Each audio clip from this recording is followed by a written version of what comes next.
my social media grandmaster, TJ Jefferson, here is a diehard wrestling fan. I'll give you the floor, TJ, for a question to the great John Cena. Go for it. TJ, do what you do. Scour the map of misinformation and come up with a question. Will do. Yes. First of all, John, I want to say congratulations on all your success post-wrestling. I mean, I remember watching you in 01 as the prototype doing a car commercial for, I think, La Brea. That's right, for La Brea Chevrolet. Yes, indeed. Yes, indeed. I remember watching that. And then I remember watching you when you made your debut. I was like, yeah, was that the prototype from the car commercial? So that was local access car commercials. That's where it all started for me.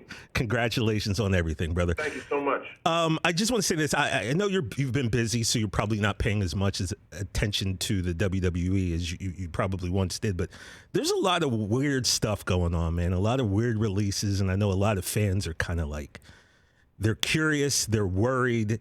Do you have any take on what's going on? And you, as a former top guy there, would it have bothered you to see all of these people that you could be making money with and having great matches with let go?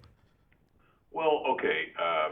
There's a lot to unpack there. I will say this: when I started in the WWE, the WWE had just absorbed WCW and ECW, and also had 2 developmental territories, and the rosters were abundant is probably a good word. So when I started in the WWE, there were releases twice a year, and it created stakes for developmental talent, and it created stakes for talent to try to make a name for themselves, because we just knew. We knew that on a calendar year, shortly after WrestleMania, and either before or after the holidays, there would be cuts. There always were, and that seemed to stop, right around when we really began to redefine ourselves with our new school. I'll say like the Ruthless Aggression era style of characters. Me, Brock, Randy, Dave.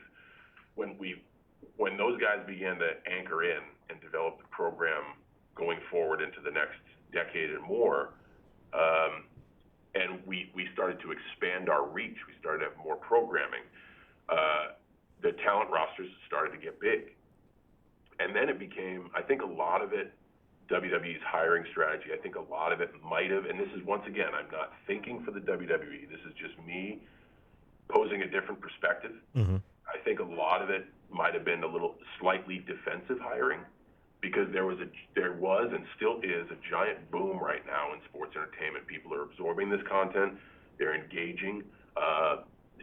People are making a name for themselves outside of the WWE. It's no longer a one-stop shop. So I think with this flux of passionate people who love sports entertainment, people do get a name for themselves outside the WWE. And if the WWE feels maybe that they can be a fit in that world, they're going to try to give that person a shot. They're also really bullish on continuing to hire new talent. So the NXT Performance Center is I don't want to say overwhelmed, but they're at max capacity. So you have all of these performers, and a lot of them, aren't getting a chance to perform. And I think that's the real frustrating thing, both to the WWE and from a stance of a performer. And unfortunately, at the end of the day, it is a business. And I remember when I started in the WWE, I want to use the word fortunate. I was fortunate enough to be at the show in Atlanta where Stone Cold Steve Austin was fired. And that moment right there, it shot through me like a cannon, because I got the impression that if they could fire Stone Cold Steve Austin, unless your name was Vince McMahon, everyone is replaceable.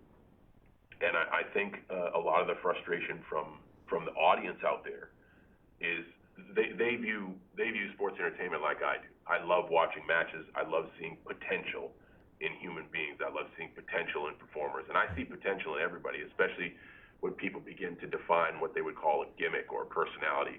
I love to be able to try to run with it on conversations to see how far we can take it.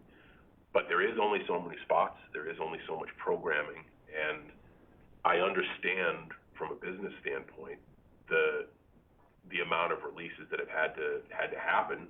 If the company justifies that, hey, this is the move we're making, we want to carry less talent, it has very little to do with profit loss margin. If the company strategy is to run on a lean roster, it doesn't matter. You run on a lean roster. If the company strategy is to run on a fat roster, I remember when we had stacks of performers and the stock price was at $7. It's just the directive that the company was given to run on a talent heavy roster or a talent lean roster. And I know, obviously this is a touchy subject and it's going to elicit perspective from everyone, and everyone certainly is entitled to their perspective. I think the sad thing here is people who have this gift aren't being allowed to use it, and people are out of a job, and that is the absolute saddest thing, that people no longer can work at a company that they called home for a period of time. I feel for everybody who's had to go in that direction, but all of us, myself included, our journey will eventually have an end. And when you're in it, sometimes you don't have that perspective. But I personally, from my early days in the WWE, always had the perspective that it could be over tomorrow for any and all of us, because if they can fire Steve Austin, there's no way I'm even close to his ability, and that means that they can fire me. But that's just the culture I was brought up in. I was brought up in biannual cuts, and it happened all the time. And I just think WWE went through such a long period of not releasing anybody, and now they're kind of getting back into that rhythm again, that it is a very abrupt shift to somebody who's not familiar with that. And my heart goes out to everybody who has to get that sad news, because that's a tough conversation to have. Hey, you watched all the way to the end. Thanks for that. Watch more right here.